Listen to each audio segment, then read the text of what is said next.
Rodante Marcoleta. Kinuwestiyon ang Blue Ribbon Committee sa pamumuno ni Senator Ping Lacson na tila ba nagbibingi-bingihan at nagbubulag-bulagan daw sa nangyayari at sa paglalabas ng pahayag ng mga dating sundalo na tauhan daw di umano ni Zaldico. Ayon pa sa salaysay ni Senator Marcoleta, kinumpirma daw ng dating mga sundalo na totoo ang mga pahayag ni Orly Guteza. At isa daw sa mga sundalo ay mismong isinama ni Zaldico sa paghahatid ng pera sa Ilocos Norte, sa mismong bahay ng Pangulo. At sa pahayag daw ng sundalo, mismong si Congressman Sandro Marcos ang tumanggap ng pera at ilang oras lang ang lumipas ay dumating naman ang Pangulo at ang unang ginang. Kinumpirma rin nila na totoo ang mga inihayag ni Orly Guteza sa nakalipas na pagdinig ng komite. Bukod pa rito, isa sa mga nagsalitang ex-Marines ay tumestigong isinama siya ni Zaldico nang magatid daw ng 5 malalaking maleta sa bahay ng Pangulo sa Ilocos Norte. Ayon sa kanyang pahayag, si Congressman Sandro Marcos pa umano ang tumanggap ng pera at ilang oras lamang ang lumipas ay dumating rin daw ang Pangulo at ang unang ginang. Ayon pa sa privilege speech ni Marcoleta, sa halip daw na iharap sa taong bayan at tanungin sa mga pahayag na ginawa ng mga sundalo, ay kaagad itong pinagalinlanganan ng chairman ng Blue Ribbon Committee na si Ping Lacson. At nagbigay daw kaagad si Lacson ng isang konklusyon na dapat sana ay siyang magsisiyasat ng mga pahayag ng mga sundalo.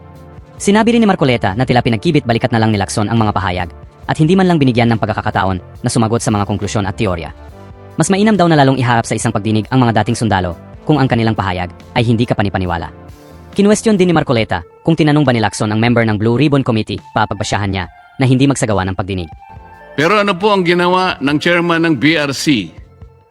Sa halip na iharap sa taong bayan at diretsahang tanungin sa kanilang mga pahayag, kahagad na pinag-alinlanganan ng kanilang kredibilidad. Bago pa man masuri ang kanilang salaysay sa harap ng Senado, tila nabuo na ang isang konklusyon sa mismong chairman na dapat sana ay siyang magsiyasat nito.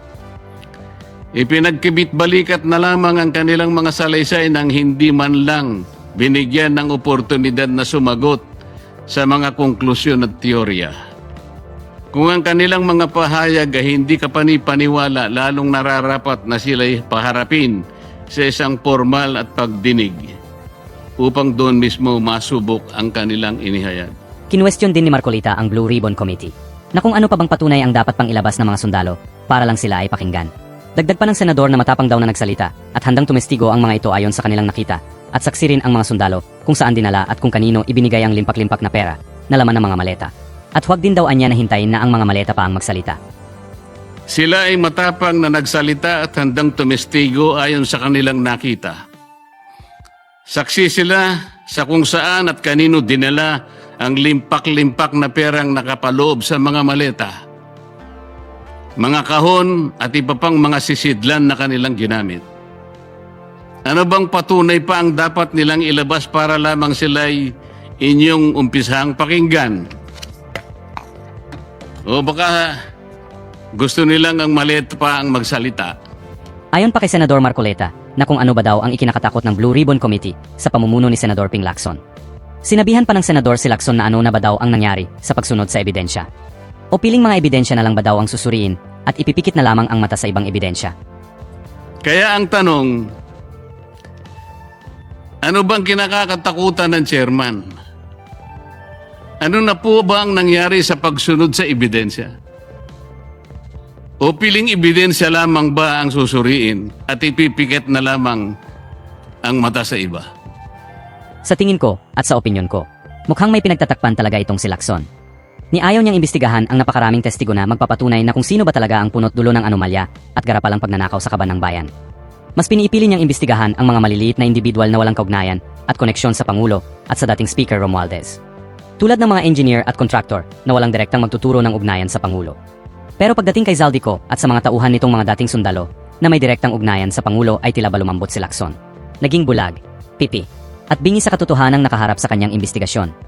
Tanong ko lang naman po, bakit po ba kapag ang ebidensya ay itinuturo ang Pangulo at pinsan nito, tila ayaw mong pansinin? At sa halip ay pinasisinungalingan mo pa. Nagbibigay ka na kaagad ng iyong paghatol sa kabila ng wala kang ginagawang pag-imbestiga. Ayaw mo po bang masagasaan ang taong pinagkakautangan mo ng loob? Ang serbisyo mo po ba ay para sa mga Pilipino? O para sa isang tao lamang? At yun ang Pangulo. For more video update, please subscribe, like and hit the notification bell.